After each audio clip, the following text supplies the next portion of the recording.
Hello friends, let us begin with the problem solving of electrostatics in the second segment. In the first segment we have solved some problems. Let us continue with the second segment. So let us deal with the first question of this segment. A system has two charges, QA equals 2.5 into 10 to the power minus 7 coulomb and QB equals minus 2.5 into 10 to the power minus 7 coulomb located at points 0, 0, 15 and B 0, 0, plus 15. What are the total charge and electric dipole moment of the system? So if I construct this system, so I can draw a rough diagram for this system in this way, that if we consider this as x-axis and this as y-axis, then this system is located somewhere along z-axis, something like this. So if we take outside as positive, so then over here at a distance of 15 centimeter from the origin, the point B is located having a charge which is equal to minus 2.5 into 10 to the power minus 7 coulomb, and over here 15 centimeter towards the negative side of z axis is another charge QA located, which is equal to 2.5 into 10 to the power minus 7 coulomb. So if we look at this particular configuration, the charge on QA and QB are equal and opposite in nature.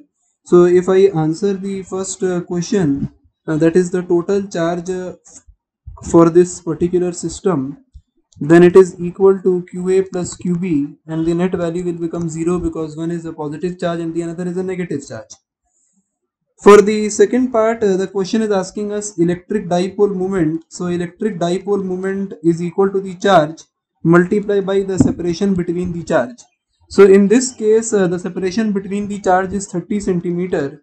So if we say charge into separation between the charge, then the charge is equivalent to 2.5 10 to the power minus 7, and the separation between the charge is 30 centimeter, which we convert it into meter, and the answer will be in coulomb meter. Now the next important part is as to what is the direction for the electric dipole moment. The direction of electric dipole moment is from the negative charge towards the positive charge, that is, it is directed in this way. So I say it is directed along the negative z-axis, or we can write it as minus k cap. So if we do the necessary calculation, we get 7.5 into 10 to the power minus 8 coulomb meter along negative z-axis.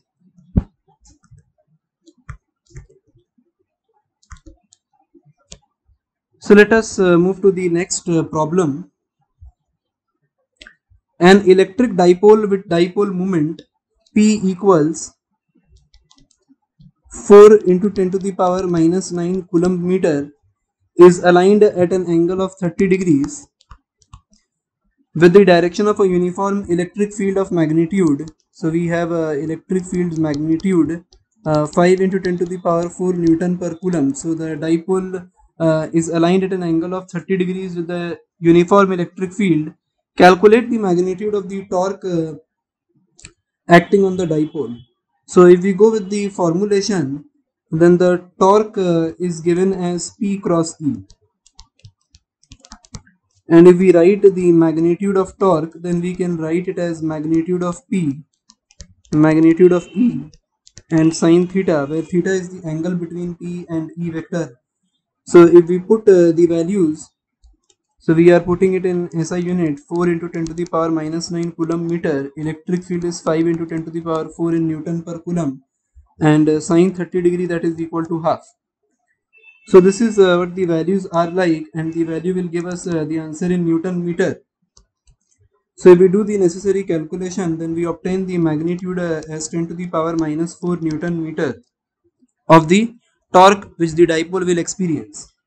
Let us move to the next problem.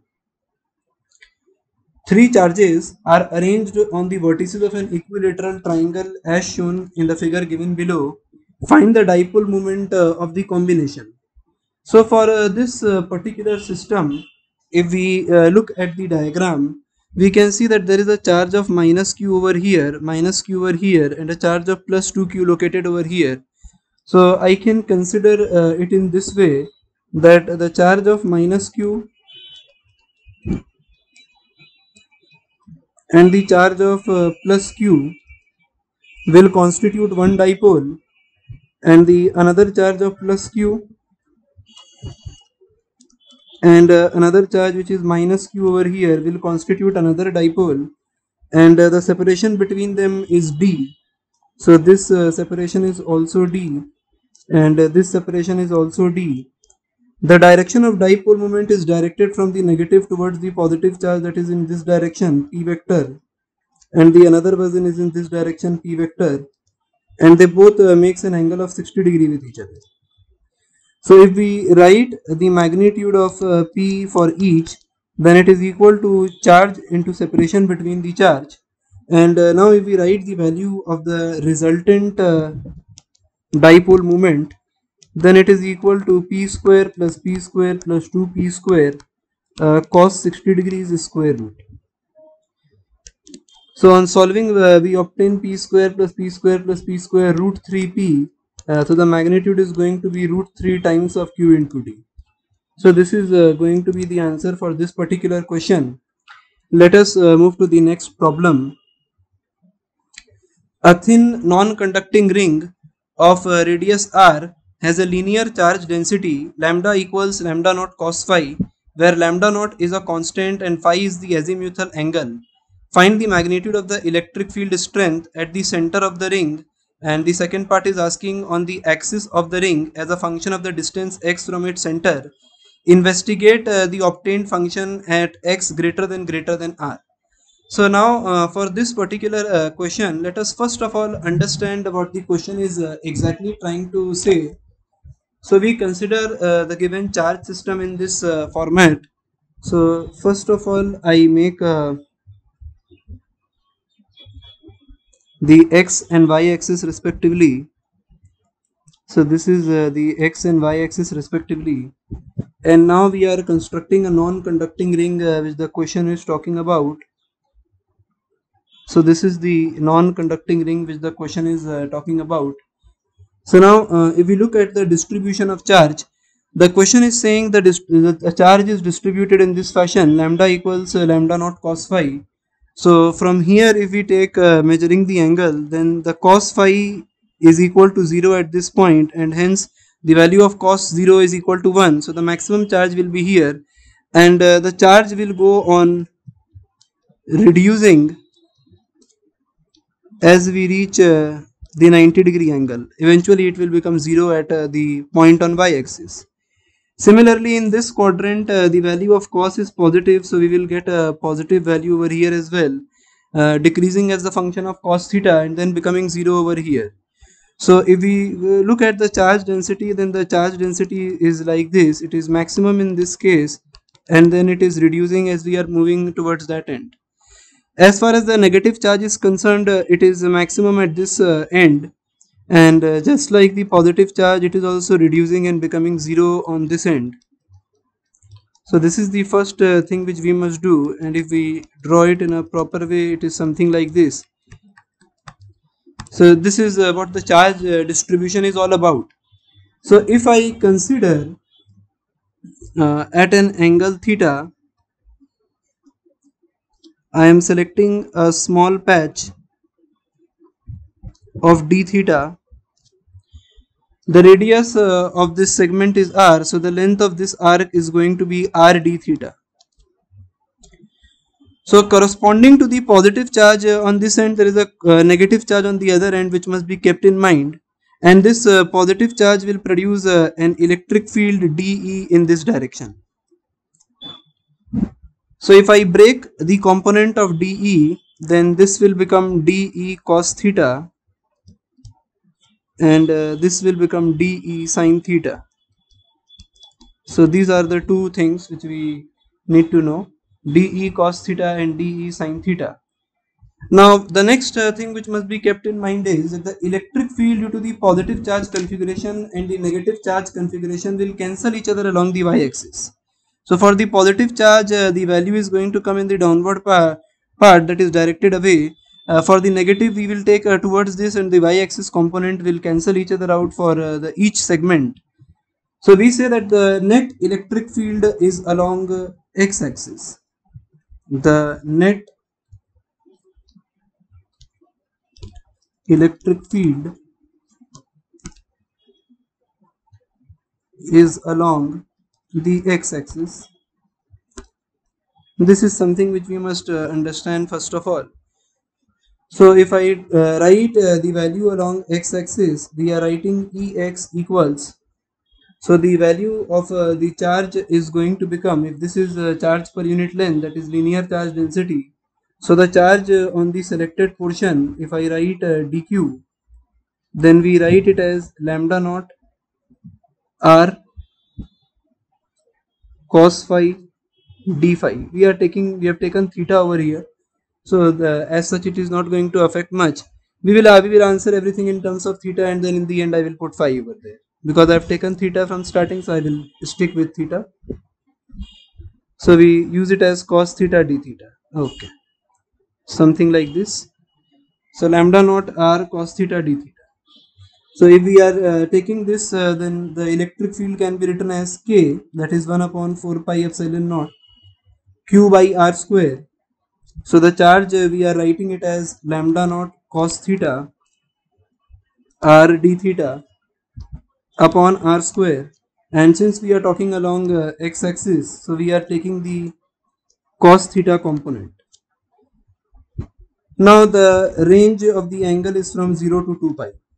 So this is the equation which we need to solve, and we obtain something like this: lambda upon 4 pi epsilon naught r and r from cancel out to give you lambda upon 4 pi epsilon naught r, and inside we are left with cos square theta d theta from 0 to 2 pi. So if I solve this out, which is a very simple integration, we obtain lambda naught upon 4 epsilon naught r. So for the first part, which the question is asking us, at the center of the ring, the magnitude of the electric field strength at the center of the ring is lambda naught upon 4 epsilon naught r. So now we are going to discuss about the electric field strength on the axis of the ring as a function of the distance x from its center.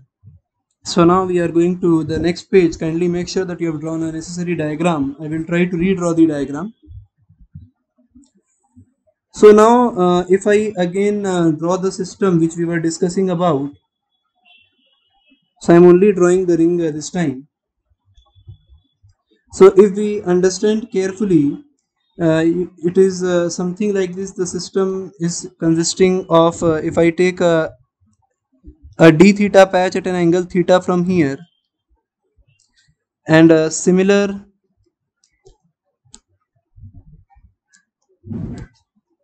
d theta patch from here, then we obtain two ends, one with a positive charge of lambda naught r cos theta d theta, and the another with a charge of minus lambda naught r cos theta d theta. And the positive and the negative terminal constitutes a dipole, and the length of this dipole can be written as r cos theta, that is 2r cos theta. This length is r cos theta, and this is again r cos theta. So the total length becomes 2r cos theta. So the length of the dipole which we are talking about is going to be 2r cos theta, and the charge on the dipole is going to be lambda naught r cos theta d theta.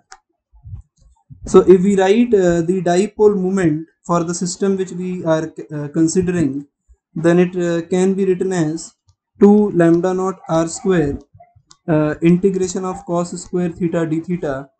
Now this time the limit is going to be changed, because when we are selecting a charge segment over here, we are selecting a corresponding charge on the other end as well. So that is why it is important that you understand that we need to consider the angle from minus pi by 2 to plus pi by 2. Because when we consider a charge on this end, we are getting a corresponding part on the other end as well. So that is why the limit of integration this time is going to be from minus pi by 2 to plus pi by 2. So this is an important point which must be noted and very well kept in mind.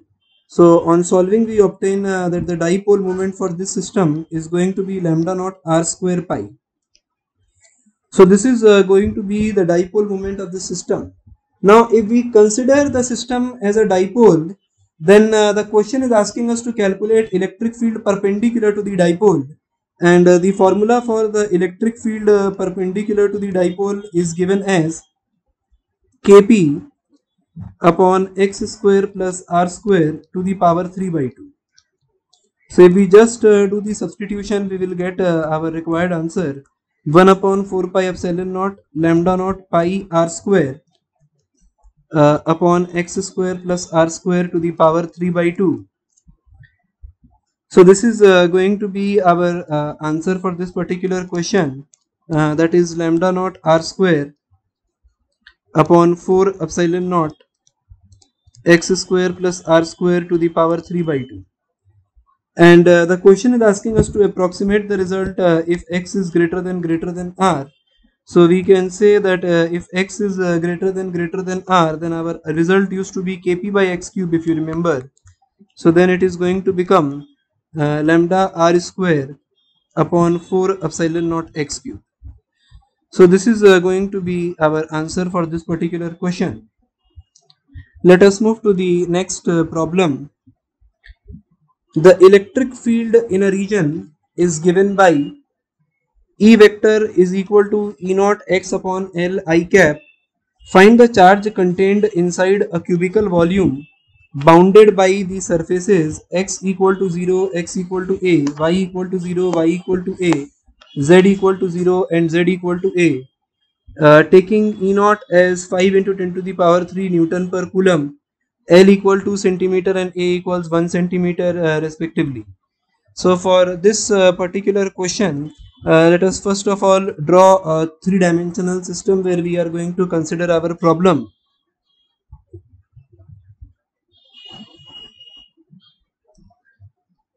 So this is the three-dimensional system which we are taking. So the electric field in the region is written as E vector equals E naught x upon L I cap.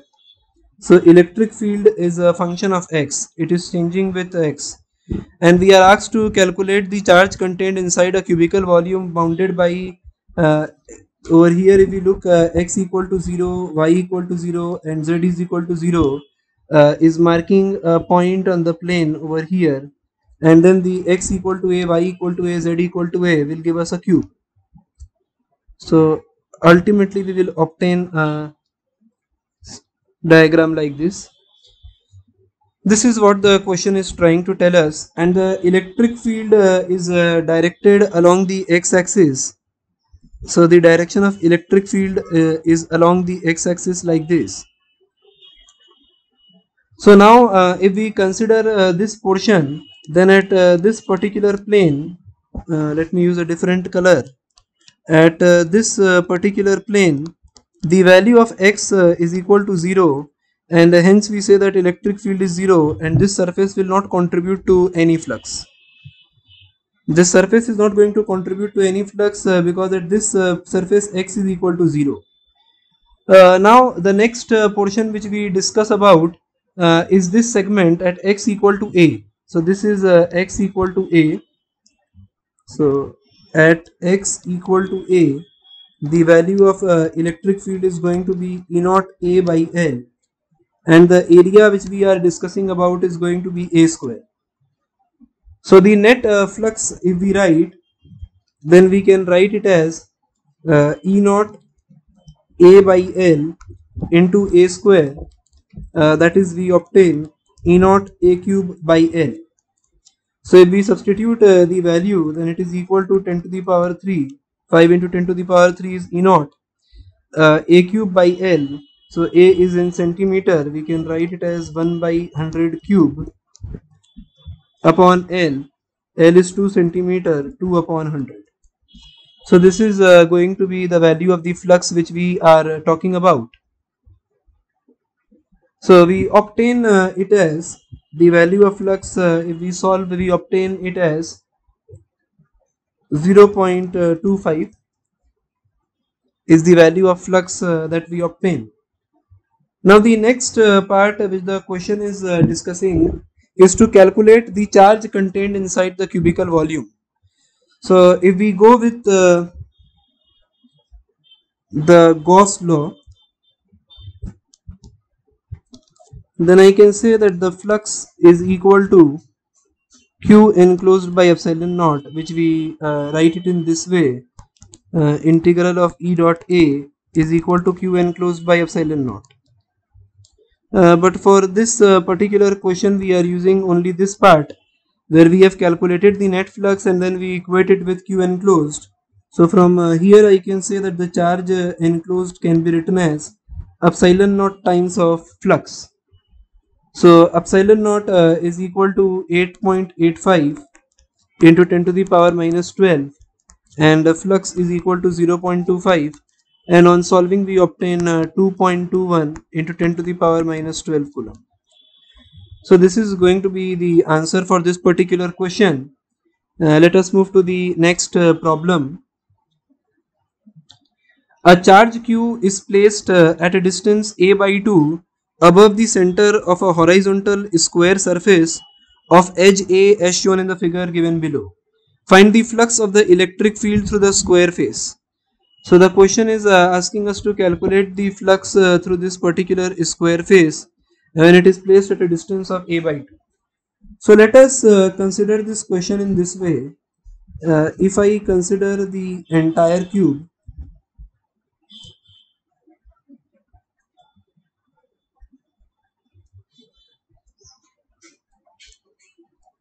suppose we are considering the entire cube of side length A, and I place a charge q at the center of this cube at a distance a by 2.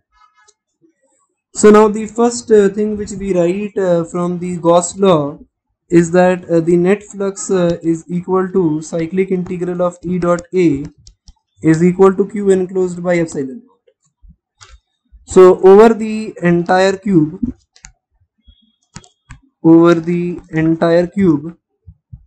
the value of net flux is going to be Q by epsilon naught.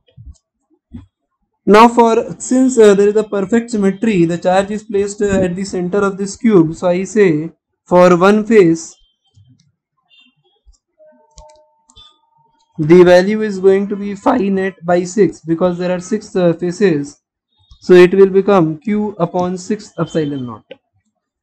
And if we consider now, then this problem and the problem which we are discussing is absolutely the same. So for this particular problem also, for one face that is the the electric flux to the square surface is going to be Q by 6 epsilon naught. Let us move to the next problem. A spherical volume contains a uniformly charge of density. So basically the question is telling us that rho is equal to 2 into 10 to the power minus 4 coulomb per meter cube. Find the electric field at a point inside the volume at a distance 4 centimeter from the center. So at a distance of 4 centimeter from the center, so we are selecting a spherical volume of 4 by 3 pi r cube, and we can say that the charge enclosed is equal to rho into 4 by 3 pi r cube. So if we calculate the electric field at this point, so using Gauss law, cyclic integral of E dot A equals Q enclosed by epsilon naught, we can write as E into 4 pi r square is equal to 4 pi r cube by epsilon naught. So from here we can obtain the expression for electric field as rho r by 3 epsilon naught. So if we substitute the values which is given to us, so we obtain rho as 2 into 10 to the power minus 4, r as 4 upon 100 into 3 into epsilon naught, that is 8.85 10 to the power minus 12. So on substituting and putting the values, we obtain 3 into 10 to the power 5 Newton per Coulomb. Let us move to the next problem. A charge q is distributed uniformly within the material of a hollow sphere of inner and outer radii r1 and r2. Find the electric field at a point P at a distance x away from the center. When the x is between r2 and r1, draw a rough graph showing the electric field as a function of x for x ranging between 2r2 and 0. So we can begin this problem in this particular way. The first thing that I write for this particular problem is electric field at a distance less than r1. So for electric field at a distance less than r1, I say that the charge enclosed is equal to 0, and hence if we apply Gauss law, that is E dot A is equal to Q enclosed by epsilon naught. So we obtain that the electric field is equal to 0 in this region. So this is for the first thing. So if x is greater than 0 but less than r1, then we say that electric field is equal to 0. Now for the second one, which we are selecting a patch somewhere here, that is between r2 and r1. So the first thing that we do to solve this particular problem is we calculate the volume charge density rho. So rho can be written as q upon 4 by 3 pi. Now the charge is distributed between r2 and r1, so we write it as r2 cube minus r1 cube. And since we are talking at a distance x, so we say this is equal to q enclosed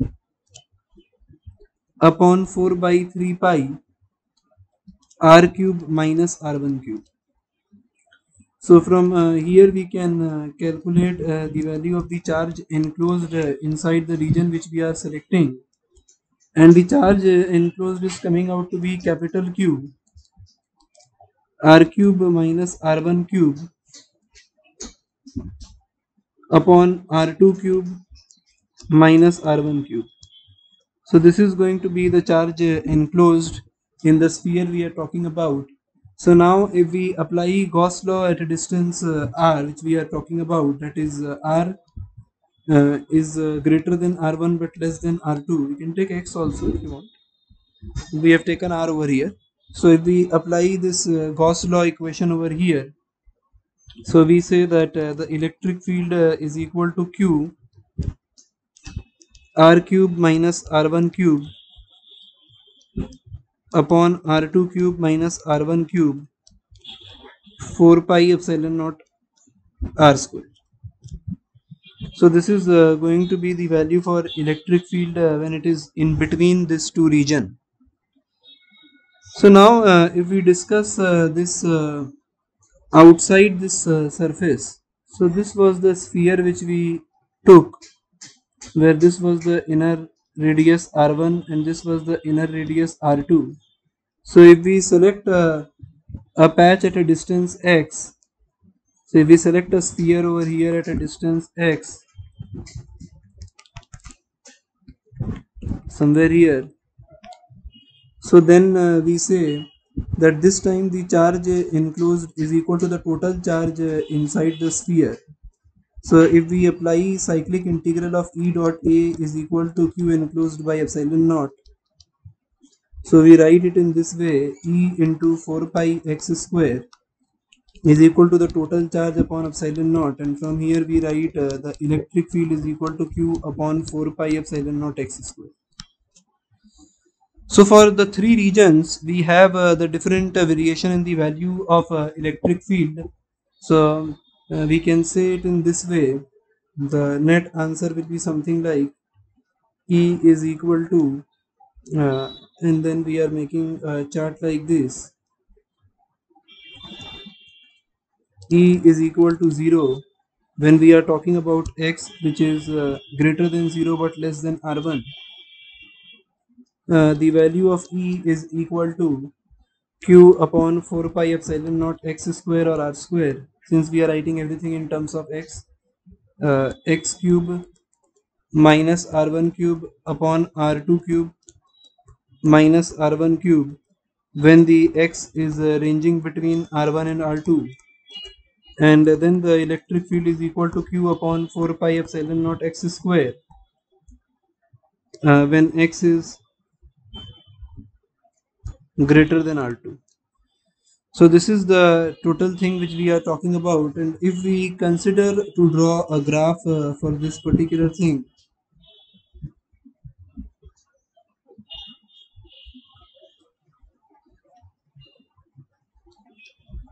so we can construct it this way.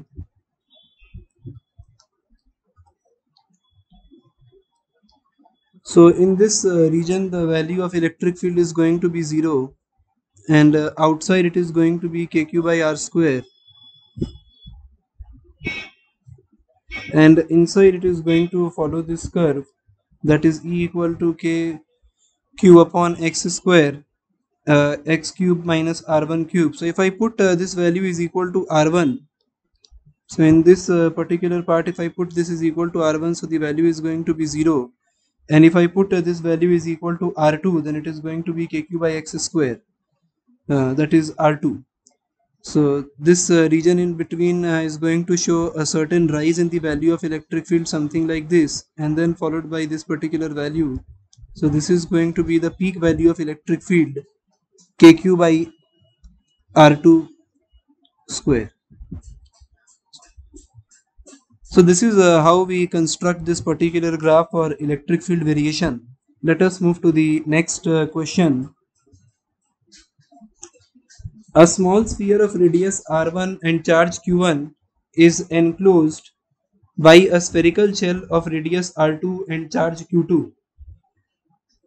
Show that if q1 is positive, charge will necessarily flow from the sphere to the shell when the two are connected by a wire, no matter what the charge q2 on the shell is. So now if I consider this in this way, so the question is saying that there is a small sphere of radius r1 having a charge of q1, and it is enclosed by a spherical shell of radius r2 and having a charge q2. So if we apply Gauss law, then the electric field between the sphere and the shell is determined by the charge q2 on the small sphere. So if I consider to calculate electric field over here, then the electric field in the region when we are discussing x which is greater than r1 but less than r2 is going to depend upon q1, that is E equal to k q1 by r square or x square, and hence we can say that the potential V between the sphere and the shell is independent of the charge q2. And for a positive charge q1, the potential V is always positive, and hence we say when the two are connected by a wire, no matter what the charge on q2 is, the charge will necessarily flow from the sphere to the shell if it is positive. So let us move to the next problem. A spherical conducting shell of inner radius r1 and r2 has a charge capital Q. A charge small q is placed at the center of the shell. What is the surface charge density on the inner and outer surfaces of the shell? Is the electric field inside a cavity with no charge, that is 0, even if the shell is not spherical but has an irregular shape? So if we consider this problem, let us first of all draw a shell which the question is talking about. So this is the inner surface having radius r1, and this is the outer surface having radius r2. A total charge of q is given to it. Now since it is a conducting shell, so the total charge which is given to the system is going to reside on the surface of the conductor. So the plus q charge will come on the surface of the conductor. A charge small q is placed at the center of the shell. What is the surface charge density on the inner and outer surfaces of the shell? So for this small charge q, the negative charge is going to get induced on the inner surface of the shell over here. So we say that the induced charge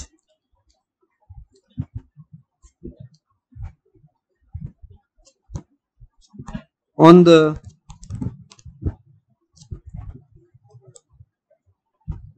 inner surface is going to be minus q, and hence we say that the surface charge density on inner surface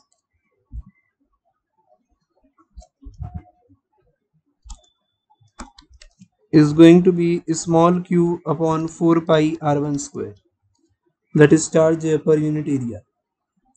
Now if we consider the outside, then due to this induced minus q, a plus q charge is also going to be induced on the outside of the conducting shell. So we add q to this particular charge, and I say that the outer surface charge density is going to be capital Q plus Q upon 4 pi R2 square. So this is going to be the outer surface charge density. Now the next is the question is asking, is the electric field inside a cavity zero even if the shell is not spherical but has an irregular shape? So the answer is yes. So inside the conductor, the electric field is going to be zero. So we say that even if the shell is not spherical but irregular in shape, the electric field is going to be zero. Let us move to the next problem. A conductor A with a cavity as shown in the figure given below A is given a charge plus Q, so that the entire charge must appear on the outer surface of the conductor. So if we consider from this first problem, so the question is asking us to prove that the charges will appear on the outer surface of the conductor. So if we consider a Gaussian surface that is lying wholly within a conductor and enclosing the cavity, we say that the electric field inside the conductor is zero.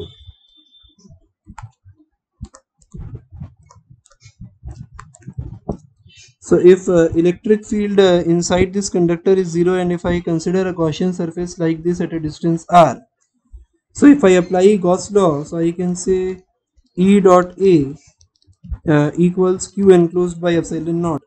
So from here I can say that the charge enclosed is going to be zero. So the charges which is given to A will appear on the surface of the conductor, that is plus Q. Now the question is saying another conductor B with charge Q is inserted into the cavity, keeping B insulated from A. Show that the total charge on the outside surface of A is Q plus Q. So the negative charge minus Q is going to be induced on the inner surface of the cavity, and the plus charge will appear on the outer surface, thereby making the total charge to be Q plus Q. Now the next question is, a sensitive instrument is to be shielded from the strong electrostatic fields in its environment. Suggest a possible way.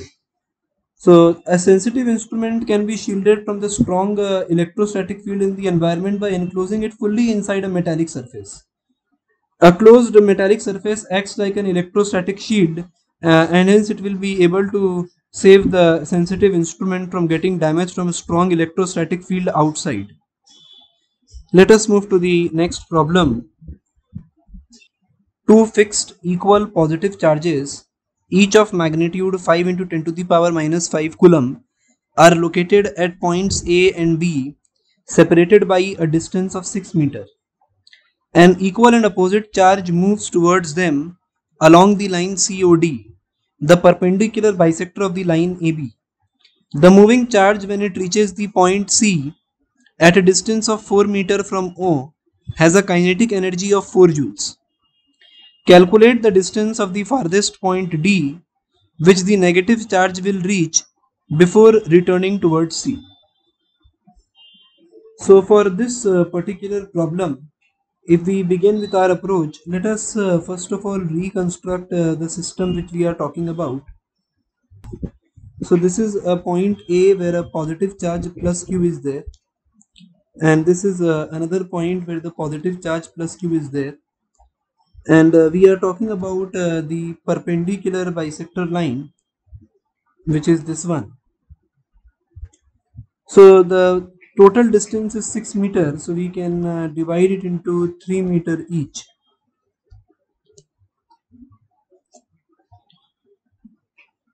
Now the point C is situated at a distance of 4 meter from O. So from 4 meter from O there is a point C.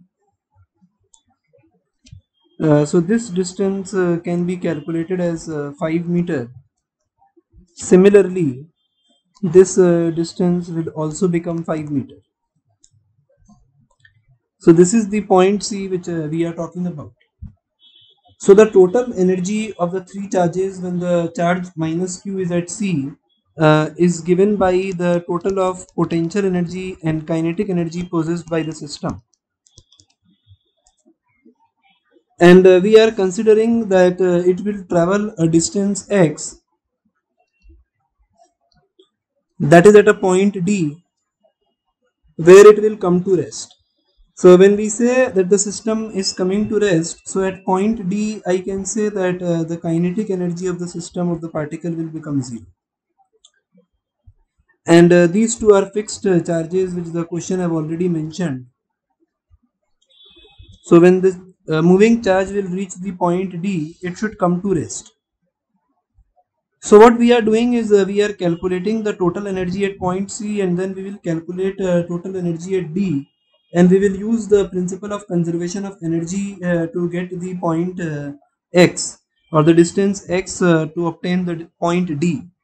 So if we begin solving it out, let us first of all write the initial energy of the system. So initial energy can be written in this way. The first one is going to be between the positive charges kq square by r, which is 6 meter.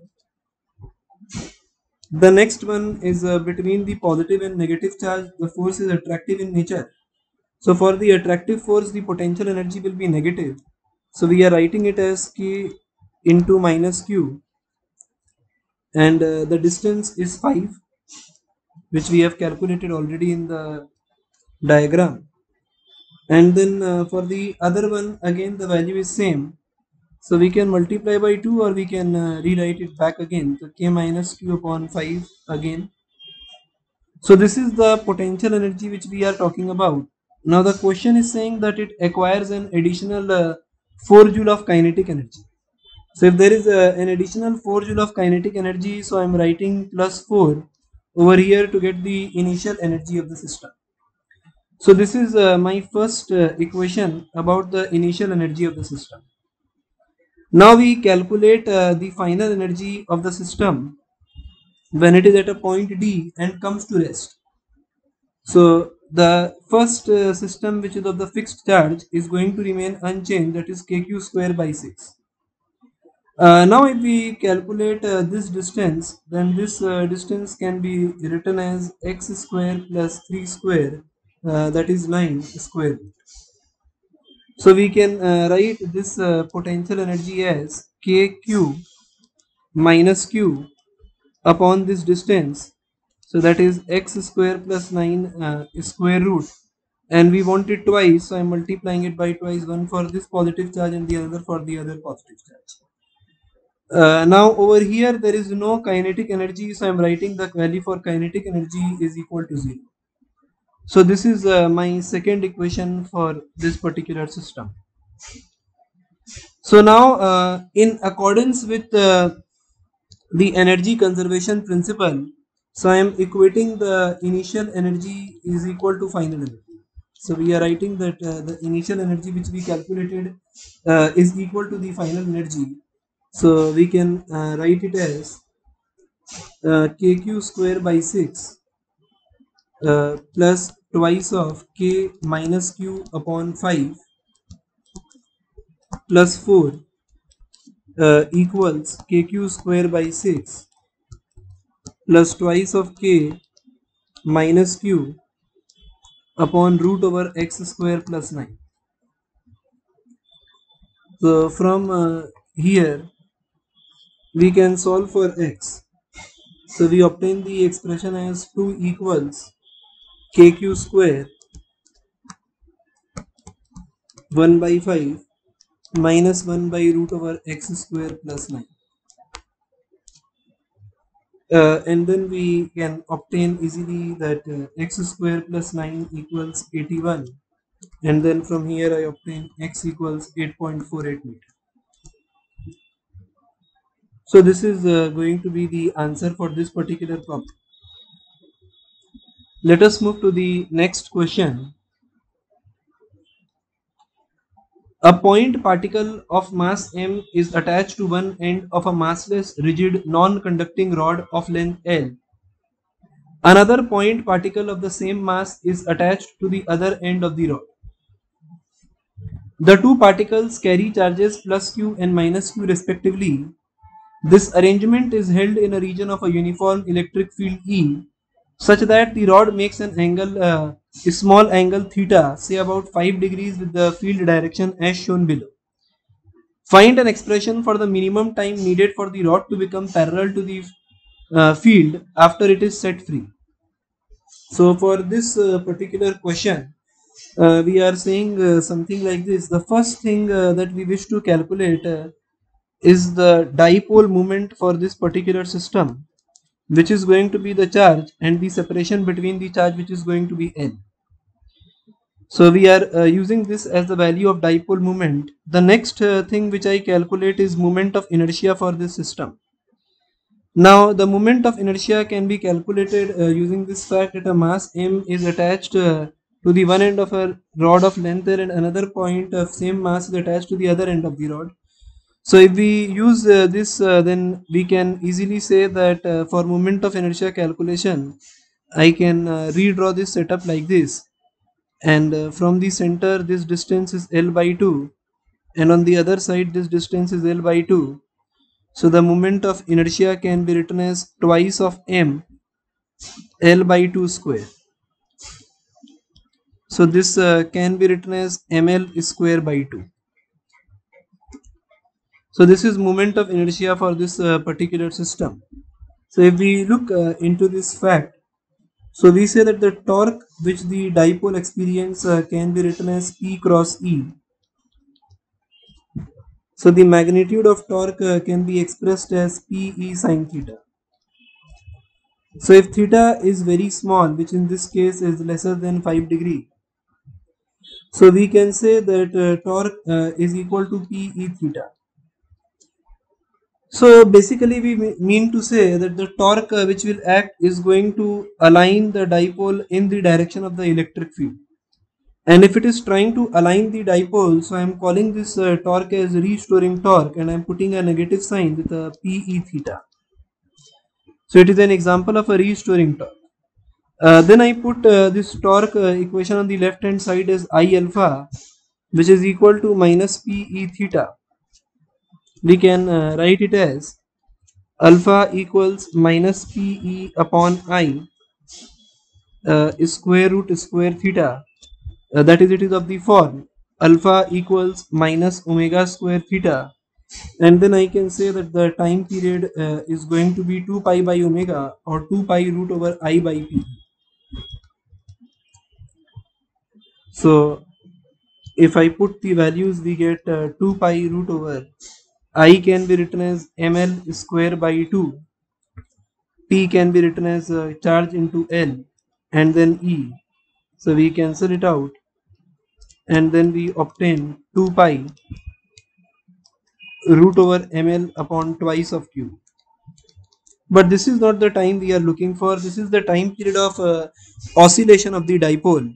The question is asking us for the minimum time needed for the rod to become parallel to the field. So the minimum time in which it will become parallel to the field is equal to t by 4, that is 1/4 of the time period value. And if I do the 1/4 of the time period value, then we will obtain this expression as pi by 2 root over ml upon 2 qe. So this is our answer for this particular problem. Let us move to the next question. 3 concentric spherical metallic shells A, B and C of radii ABC such that C is greater than B greater than A have surface charge densities sigma, minus sigma and plus sigma respectively. So if I construct this system,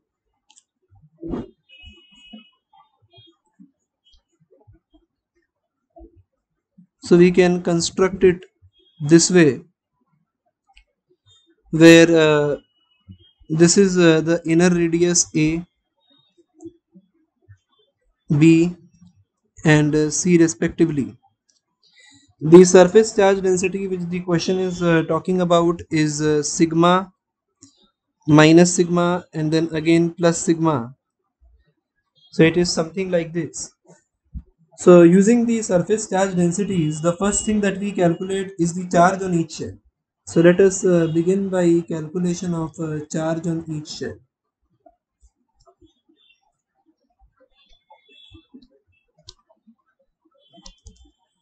So we can say that the charge on A is going to be the charge density, that is sigma, multiplied by area, which is 4 pi A square.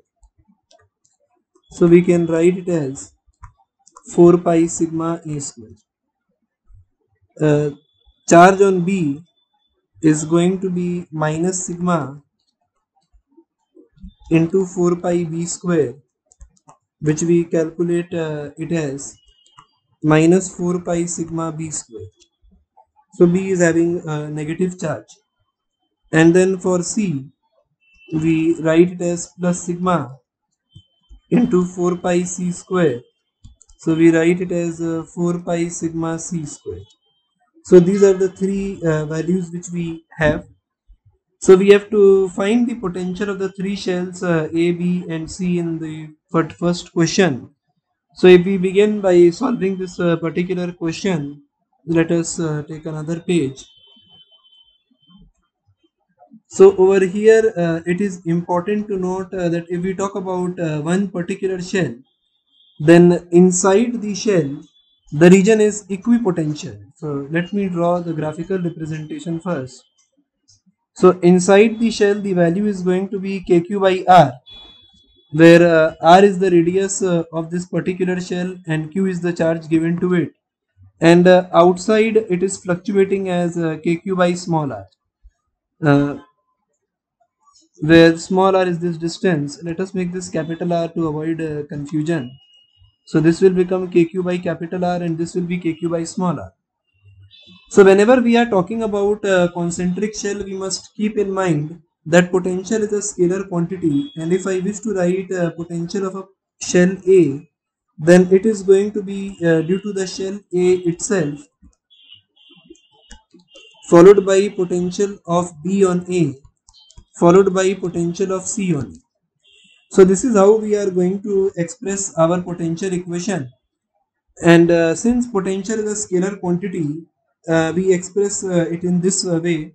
So if I put the values over here, so I write it as K, charge on A by radius of A, which is equal to A, K, charge on B by B, plus K, charge on C by C.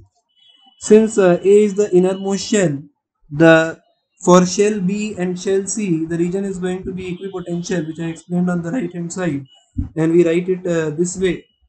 So if we substitute the value for QA and QB, we can calculate it in this way, that potential of A can be written as, we are taking K can be written as 1 by 4 pi epsilon naught. So sigma times of 4 pi A square upon 4 pi epsilon naught A minus sigma times of 4 pi B square upon 4 pi epsilon naught B plus sigma times of 4 pi C square upon 4 pi epsilon naught C. So from here we can say that the potential of A can be written as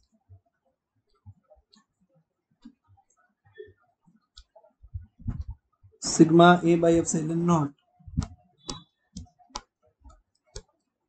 minus sigma B by epsilon naught plus the sigma will remain sigma C by epsilon naught. So we can write it in this way, that it is equal to sigma by epsilon naught A minus B plus C. So now if I wish to write potential of point B, then for B I say that potential of A on B, potential of B itself plus potential of C on B. Now it must be noted that A is inside B. So for B, the potential which A will exert is going to be KQA by B plus KQB by B plus KQC by C. So this is the way by which we express the equation for potential of B.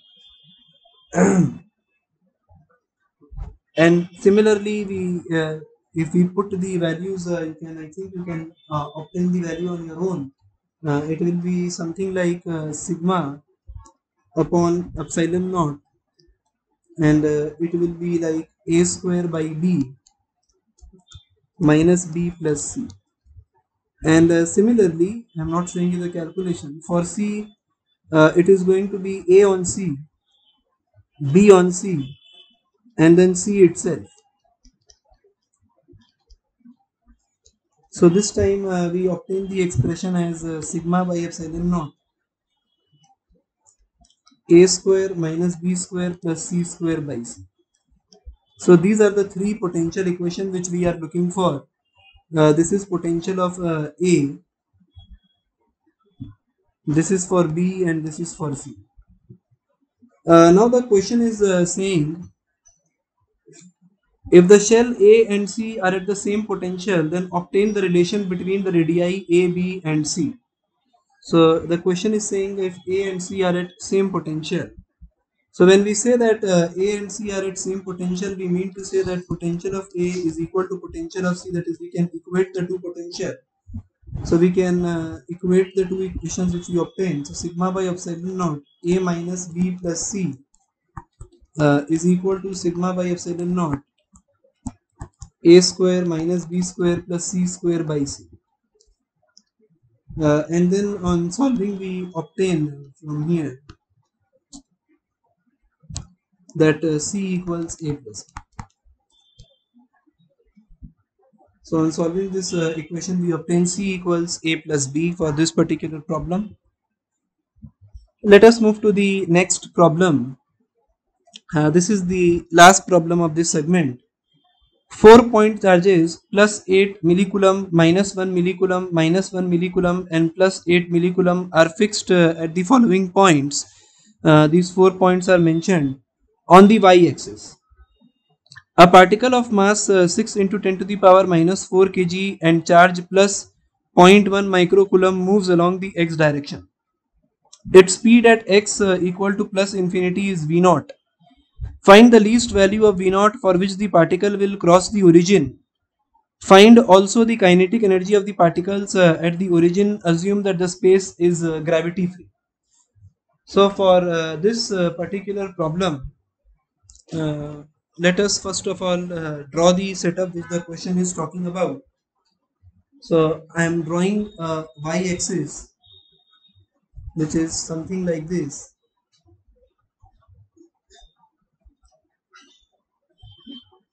So the two values are on the negative side and one value is on the positive side. So this is the coordinate system which we have. So we fix the following points first of all. So this is minus,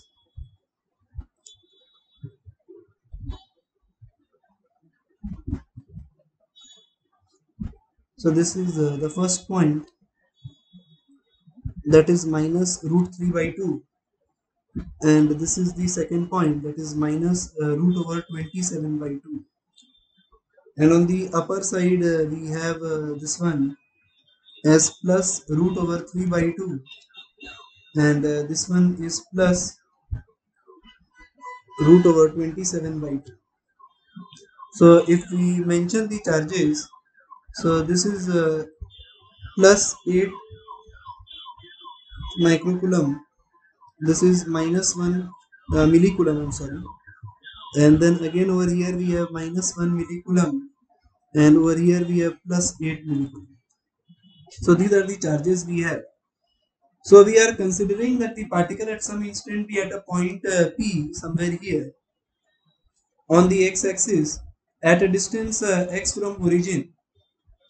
So now one thing is evident, that if we fix these charges over here, the positive charges are going to repel it and the negative charges are going to attract the same. So we say that the forces are going to be something like this, that the force due to the negative charge is going to be attractive in nature, be it this one or this one. The force is going to be attractive in nature, and due to the positive charge the force is going to be repulsive in nature, which we draw this way. It is going to be repulsive in nature this way. So we are considering this angle as beta and this angle as alpha. So now this charge is given to us as 0.1 microcoulomb.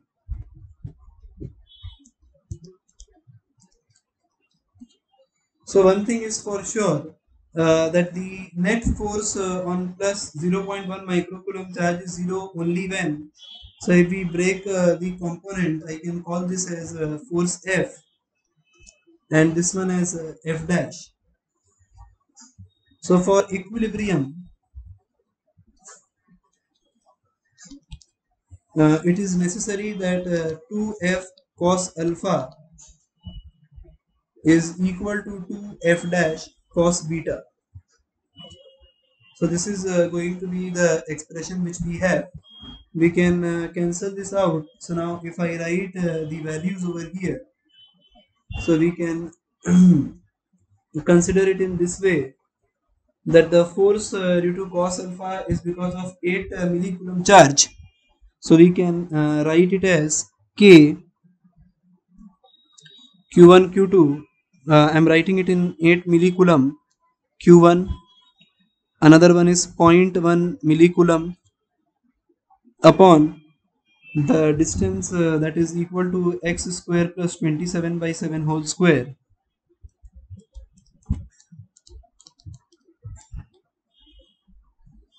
And then whole squared.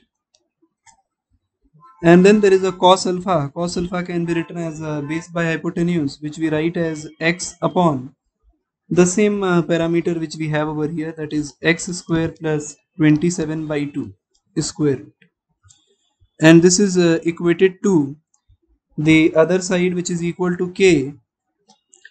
It is between 1 millicoulomb and 0.1 microcoulomb. So since the unit conversion will be same on the upper side, that is why I have not done it. So for 1 millicoulomb and 0.1 microcoulomb upon the distance is x square plus 3 by 2 square root square, and then there is a cos beta. So cos beta can be written as x upon under root of x square plus 3 by 2. So this is the equation we have, and if we solve this particular equation, we obtain x equals plus minus 5 by root over 5 by 2. So this means that we need to move the charge from minus infinity to root over 5 by 2. Therefore the attractive force will make the charge move to origin. So now the next thing which we discuss for this particular problem is the electric potential of the four charges at x equal to root over 5 by 2. So we are going to discuss the next segment so that we can apply the energy conservation statement. The first thing that we have done is we have found a point of equilibrium. Now we are calculating the potential at x equals root over 5 by 2. So we are calculating for potential at x equals root over 5 by 2. So if we are solving this, we can write it as that the potential at this point is going to be twice of 8 millicoulomb charge, that is twice of 9 into 10 to the power 9. multiply by 8 into 10 to the power minus 6 upon the distance parameter, that is 5 by 2 plus 27 by 2 square root, plus the other one will be a negative contributor, so I can put a negative sign over here beforehand itself. So we will say minus of twice of k, that is 9 into 10 to the power 9 into 10 to the power minus 6 upon root over 5 by 2 plus 3 by 2. On solving this, we obtain that the potential value is coming equal to 2.7 into 10 to the power 4 volt. So now we are calculating the kinetic energy is required to overcome the force of repulsion from infinity to x equals root over 5 by 2, and then we say that the work done in the process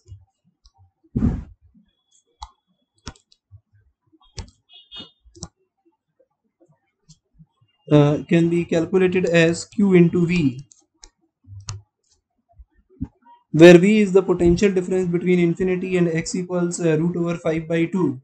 And if we calculate the value from putting the value of charge, that is 0.1 into 10 to the power minus 6 multiplied by 2.7 into 10 to the power 4 volt, we obtain the value equivalent to 2.7 into 10 to the power minus 3 joule. So now if we apply energy conservation statement, so I say by energy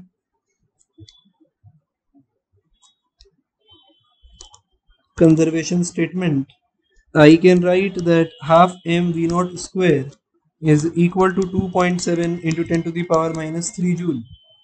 So on putting the value of m as 6 into 10 to the power minus 4, we have the mass as 6 into 10 to the power minus 4.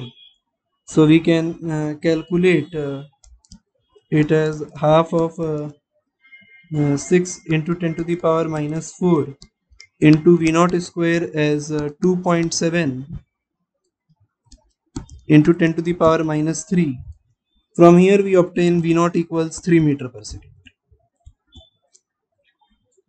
So now the kinetic energy at origin and the potential energy at origin is known. So we can equate the two to obtain the kinetic energy which is necessary. That is, the question is asking us find also the kinetic energy of the particles at origin. This is the last part which we are solving. We have calculated this part, the v naught for which the particle will cross the origin. Now we are coming for the kinetic energy of the particles at origin by conserving the energy. So we are moving to next page. So this time we say by energy conservation, we say first of all we calculate potential at x equal to 0. Potential at x equals 0. So if we calculate the potential, we say twice of k, that is 9 into 10 to the power 9, q, that is 8 into 10 to the power minus 6. The distance is root over 27 by 2. For the negative charge, it will be minus of twice of k, that is 2 into 10 to the power 9, 10 to the power minus 6 upon root over 3 by 2. So on solving, we obtain the potential as 2.4 into 10 to the power 4 volt. So now if we apply energy conservation, so we can say that kinetic energy is equal to Q into potential at x equals root 5 by 2 minus potential at x equal to 0. The work done is equal to the kinetic energy, which is equal to this. And if we put the value of charge, which is 0.1 into 10 to the power minus 6, multiply by 2.7 10 to the power minus 4, which we calculated earlier, with 2.4 10 to the power 4 volt, we obtain this as 3 into 10 to the power minus 4. So this is the final answer for this particular question which we are talking about. Let me take you through this question one more time because it was too critical for you to understand. So we are understanding in this way. The question is initially stating that there are 4 point charges plus 8 millicoulomb minus 1 millicoulomb minus 1 millicoulomb and plus 8 millicoulomb are fixed at the following points on the y-axis. And then a particle of mass 6 into 10 to the power minus 4 kg and charge plus 0.1 microcoulomb moves along the x direction. Its speed at x equal to plus infinity is v naught. Find the least value of v naught for which the particle will cross the origin. Find also the kinetic energy of the particle at the origin. Now the first thing that we wish to understand is that the positive charges are going to repel it and the negative charges are going to attract it. So we are first of all calculating for the equilibrium position till which we need to move the charge from minus infinity to this particular point. Therefore, thereafter what will happen? The attractive force will make the charge move to origin. So the first thing that we have done is we have calculated for the point of equilibrium till which the work need to be done, after which the attractive force will itself pull the charge towards the origin. So the first calculation which we done was to calculate the point of equilibrium. So we applied the force equation. And then next what we did, we calculated potential at the equilibrium point, and we calculated for the work done in the process, that is the kinetic energy which need to be provided at infinity to make the particle reach over there, and thereby we calculated v naught equals 3 meter per second. Now since there is a one more part of the question, find also the kinetic energy of the particle at origin. Now in order to calculate the kinetic energy of the particle at origin, we calculate potential at x equal to 0 back again, and then we said that kinetic energy is equal to the work done, that is between x equals to root over 5 by 2 and x equal to 0, and then we solve this part to obtain the final value of kinetic energy. So with this we come to an end for this particular segment of problem solving for electrostatics.